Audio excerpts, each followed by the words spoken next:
আসসালামু আলাইকুম। টি-টোয়েন্টি বিশ্বকাপের আজকের রাতে দুটি ম্যাচ নিয়ে আলোচনা করবে এই ভিডিওতে। প্রথম ম্যাচে পাকিস্তানকে 6 রানে হারিয়ে সুপার 8 প্রায় নিশ্চিত করে ফেললো ভারত, এবং দ্বিতীয় ম্যাচে ওমানকে 41 রানের বড় ব্যবধানে হারিয়ে স্কটল্যান্ড বিশ্বকাপের সুপার 8-এ এক পা দিয়ে রাখলো। কারণ ইংল্যান্ড যদি কোনো পয়েন্ট হারায় তাহলে কিন্তু স্কটল্যান্ড দ্বিতীয় রাউন্ডে চলে যাবে। আর কোনো বৃষ্টির কারণে যদি কোনো পয়েন্ট হারায় ইংল্যান্ড, সেই ক্ষেত্রে আর যদি ইংল্যান্ড বড় ব্যবধানে না জিততে পারে, স্কটল্যান্ডের পয়েন্ট কিন্তু অনেক। আজকে কিন্তু তারা অলমোস্ট 7 ওভার আগে কিন্তু জয়লাভ করেছে, 41 বল আগে। সেই হিসাবে কিন্তু স্কটল্যান্ডের পয়েন্ট অনেক। তো প্রথম ম্যাচে পাকিস্তান টস জিতে ইন্ডিয়াকে ব্যাটিং এর আমন্ত্রণ জানায়।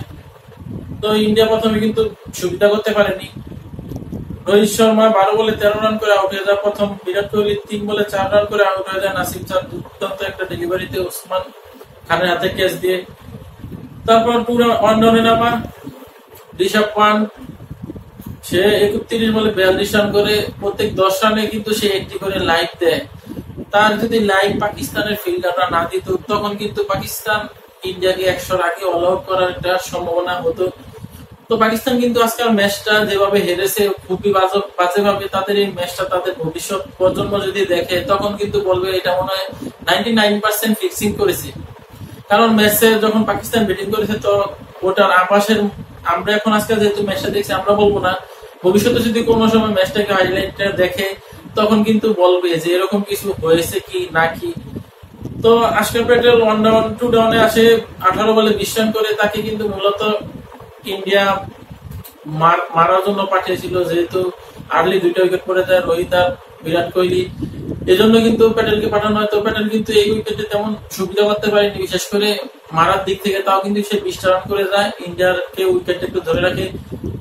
তারপর সূর্যকুমার যাদব, সে 8 বলে 7 রান করে আউট হয়ে যায়। শটটা ভালো ছিল, যে শটটা সে করে আউট হয়েছে। দুর্দান্ত ক্যাচ নেয় মোহাম্মদ আমির। শুভম দুবে, সে 9 বলে কিন্তু 3 রান করে। আমরা জানি আইপিএল এর ফ্ল্যাট উইকেটে যারা ভালো ব্যাটিং করেছে তারা কিন্তু এই উইকেটে নাও করতে পারে। যেমন ডেভিড ওয়ার্নার ফ্ল্যাট উইকেটে আইপিএল এ ভালো করেনি, এখন কিন্তু স্বাভাবিক খেলাটা খেলতেছে। তো শুভম দুবে কিন্তু উপস্থিতি ম্যাচও বা প্রথম ম্যাচও ভালো করতে পারেনি। তবে হার্দিক পান্ডিয়া 12 বলে 7 রান করে আউট হয়ে যায়। সে কিন্তু অনেকক্ষণ সময় নিয়েছে বা লাস্ট পর্যন্ত ছিল দেখে, সেও বেশি ভালো করতে পারেনি। জাদেজা প্রথম বলে কিন্তু আউট হয়ে যেত। পাকিস্তানের বোলাররা মোহাম্মদ আমির হ্যাট্রিক চান্স করেছিল জাদেজা কে আউট করে, সেটা করতে পারেনি। আবার হারিস রফু 2 বলে কিন্তু পরপর 2টি উইকেট নিয়েছিল, তারও কিন্তু হ্যাট্রিক সম্ভাবনা তৈরি হয়েছিল, সেটাও কিন্তু সে করতে পারেনি। আরদীপ সিং, সে 13 বলে 9 রান করে মূল্যবান রান, নাহলে কিন্তু ইন্ডিয়া আরো আগে অল আউট হতো। একেবারে বাকি থাকতে কিন্তু ইন্ডিয়া অল আউট হয়ে যায়। তো পাকিস্তানের বোলাররা কিন্তু সবাই ভালো বল করে। শাহিন শাহ আফ্রিদি 4 ওভারে 29 রান দিয়ে 1 উইকেট নেয়। নাসিম শাহ 4 ওভারে 21 রান দিয়ে 3 উইকেট নেয়। মূলত নাসিম শাহ কিন্তু ভারতের ব্যাটিং লাইনটাকে 10 নামায়। তারপর মোহাম্মদ আমির 4 ওভারে 23 রানে 2 উইকেট নেয়। হারিস রফ 3 ওভারে 21 রান দিয়ে 3 উইকেট নেয়। এছাড়া ইমাদ ওয়াসিম 3 ওভারে 17 রান দিয়ে উইকেট পায়নি। ইফতেখার 1 ওভারে 7 রান দিয়ে কোনো উইকেট পায়নি। তো সাদাব খানকে নেওয়া হয়েছে মূলত ব্যাটসম্যান ব্যাটিং এর জন্য। আমরা জানি, আমি আমার খেলার আগে ভিডিওতে দিয়েছিলাম যে শায়াম আয়ুব সে যদি খেলতো তখন কিন্তু ভালো হতো। দেখেন পাকিস্তান কিন্তু আজকে আরেকটা ব্যাটসম্যান যদি বেশি না খেলতো, তারা কিন্তু আরেকটু আগ্রাসী বা হিট করে খেলতে পারতো। তো সাদাব খানকে বা ইমাদ ওয়াসিমকে নামিয়ে কিন্তু মারার জন্য পাঠিয়েছিল পাকিস্তান, তারা কিন্তু সেরকম হিট করতে পারেনি, তাদের একটা ব্যাটসম্যান শট ছিল। তো শাহিন শাহ আফ্রিদি যদি মাঝখান দিয়ে নামতো, আমার মনে হয় ইন্ডিয়ার যখন প্যাটেল জাদেজা বল করছে তখন কিন্তু হিট করতে পারতো। কারণ পাকিস্তান কিন্তু ম্যাচের মধ্যে মাত্র 2টা 6, মাঝখান দিয়ে লাস্টে যদি 2টা থেকে 3টা 6 আসতো তখন কিন্তু ম্যাচের ফলাফল পাকিস্তানের অনুকূলে আসতো। তো পাকিস্তানের রেজওয়ান আর বাবর আজম তারা কিন্তু দেখে শুনে খেলতে থাকে। বাবর আজম 10 বলে 13 রান করে আউট হয়ে যায়। সে বলটা ছেড়ে দিয়েছিল প্রায়, বলটা বাউন্সের কারণে জাসপ্রীত বুমরার স্লিপে ক্যাচ হয়। দুর্দান্ত ভাবে ক্যাচটা লুপে নেয় সূর্যকুমার যাদব। ওসমান খান 15 বলে 13 রান করে এই উইকেটে, সেটা কিন্তু অনেক ভালো, পাকিস্তানকে 50+ রানের মধ্যে নিয়ে যায়। রেজন কিন্তু এক প্রান্ত আগলিয়ে রাখে 44 বলে 31 রান করে। সে তার কিন্তু তখন এই ক্রসটা খেলার দরকার ছিল না কোনোভাবে। জাসপ্রীত বুমরার বলে প্রথম বলে তার দ্বিতীয় স্পেলার, তো সেই বলটা যদি রেজন সোজা পেটে খেলতো মিড অফে মিড অনে, সে কিন্তু মিড উইকেট দিয়ে ক্রস খেলছে। একটা পেস বোলারকে আপনি উইকেটে ক্রস খেলবেন, তাও আবার জাসপ্রীত বুমরাহ বিশ্বের সেরা বোলারদের মধ্যে একজন, তখন কিন্তু আপনি ভুলের খেসারে দিতে হবে। রেড জোনের কারণে কিন্তু পাকিস্তান ম্যাচটা হারছে। আমি বলবো তার আউটটাই কিন্তু টার্নিং পয়েন্ট ছিল। সে যখন আউট হয় তারপরে কিন্তু তার মতো শিক্ষিত ব্যাটসম্যান কেউ ছিল না, বিশেষ করে বাবর আজম, ওসমান খান আর ফখরুজ্জামান কিন্তু তার আগে আউট হয়েছে। তো রেজওয়ান কিন্তু ইফতেখার বা শাদাব খান, ইমাদ ওয়াসিম এর উপরে ভর করে ম্যাচটাকে ছেড়ে দিয়েছে। সে যদি স্ট্রাগল করে সিঙ্গেল উপরে খেলতো ওরা কিন্তু হিট করতে পারতো।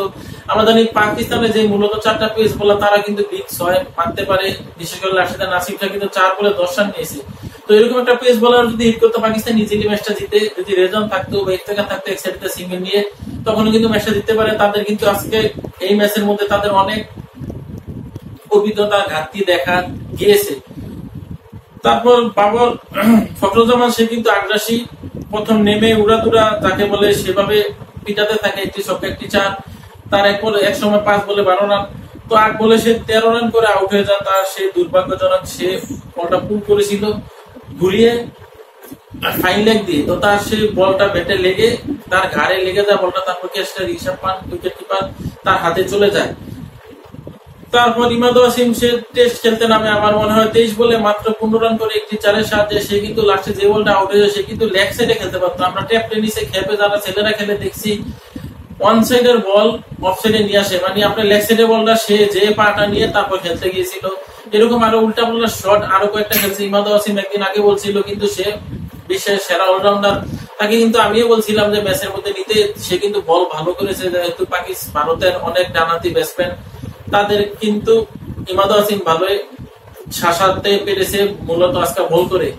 তারপর শাদাব খান 7 বলে 4 রান করে, একটা ব্যাটসম্যান যদি আপনি চালিয়ে খেলতো, ইফতেখার যেহেতু তখন ছিল, তখনও কিন্তু অন্যরকম হতে পারতো ম্যাচের বলটা।